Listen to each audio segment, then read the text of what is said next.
besok di hari kiamat tidak akan bergeser telapak kaki seorang hamba sebelum ia dimintakan tanggung jawab terlebih dahulu tentang 4 persoalan.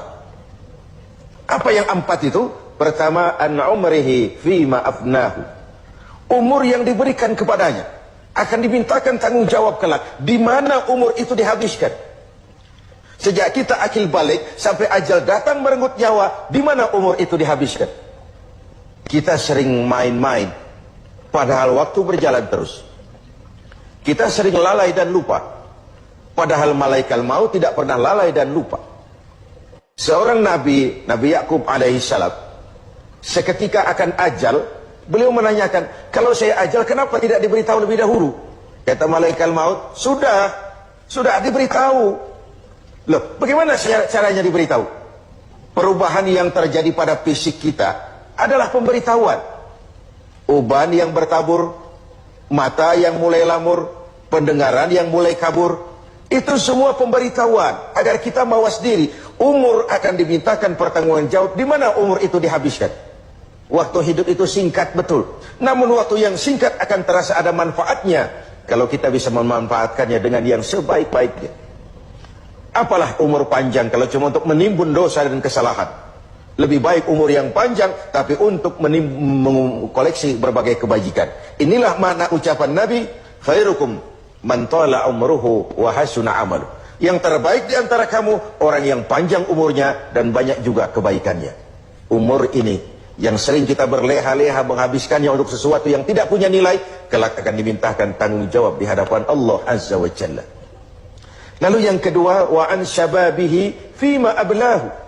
Masa muda, pernah diberikan umur muda, di mana dihabiskan umur muda itu? Hura-hura atau untuk sesuatu yang bermanfaat?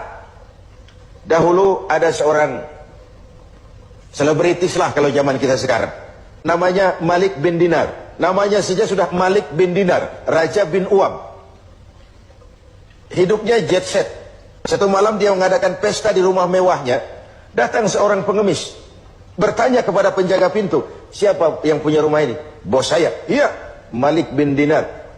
Oh, orang kaya? Orang kaya. Selebriti? Selebriti. Dia hamba apa orang merdeka? Dia orang merdeka. Kalau hamba bagaimana bisa pesta sehebat ini? Orang tua itu senyum lalu bilang, sampaikan kepada bosmu Malik bin Dinar, dia memang orang merdeka. Kalau dia hamba bukan seperti ini pekerjaannya. Dia orang merdeka, dilarang tidak terlarang, dicegah pun tidak tercegah. Merdeka dia memperturutkan hawa nafsunya. Kalau dia hamba Allah, bukan begini pekerjaannya.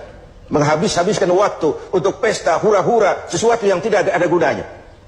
Ini disampaikan kepada Malik bin Dinar, dia tercenung mendengar orang tua yang misterius itu.